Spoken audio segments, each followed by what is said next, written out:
कारकुनान खान साहब के दीदार के लिए कितना बेताब है।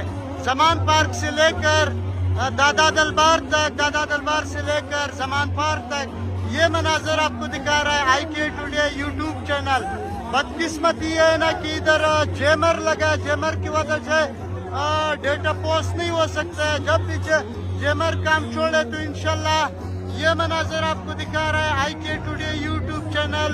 इंशाल्लाह सब अपडेट आज रात शाम तक आपको दिखाएगा कि कौन कौन इससे रैली में शरीक था और इमरान खान के काफिले में कहां कहां पे रुकावट था।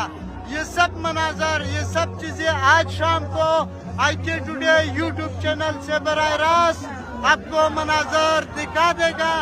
हमारे साथ रहे, दोस्तों के साथ रहे, सब आपको दिखाएगा ये मनाजर।